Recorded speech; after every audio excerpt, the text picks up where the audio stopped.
Hi, my name is Rachel Schonecker, and I'm an intuitive healer. Today we're going to talk about how to tell the difference if we're coming from a place of love or a place of fear in life.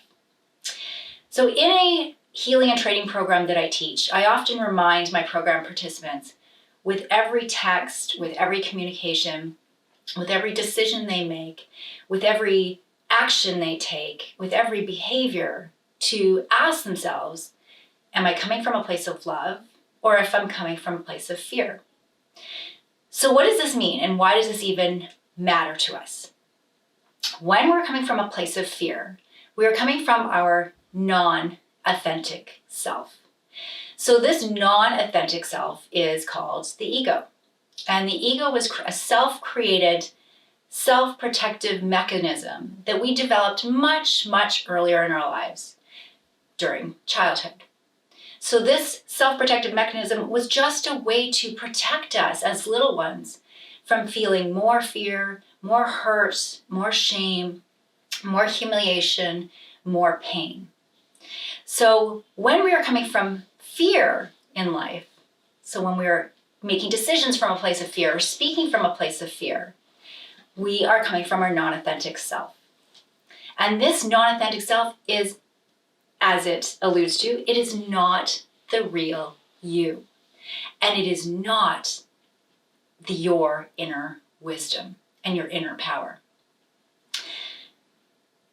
So you might say to yourself, okay, well, I'm not that fearful. I don't see myself making decisions out of fear. So hold on a second and consider this. Any behavior that is not coming from your authentic self is rooted in fear, such as confusion, overwhelm, passive aggressiveness, aggression, hostility, controlling, manipulating, condescending, critical, impatient, and any other behavior that isn't coming from a non-loving place. All of these are rooted in fear. Fear is underneath all of these ego behaviors. So when we come into life and we make decisions from a place of fear, or we act from a place of fear, when our hearts contract, because that's what's happening when we're in our non-authentic self, our entire lives are then impacted by that.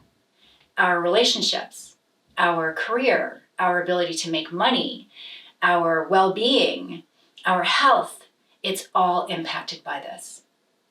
So on the flip side, when we come into life and we engage with life from a place of love, so a place of our soul or our higher self, the opposite is true. So our relationships deepen and they become more harmonious. We feel a greater sense of joy and inner peace. We feel more alive and freer and lighter.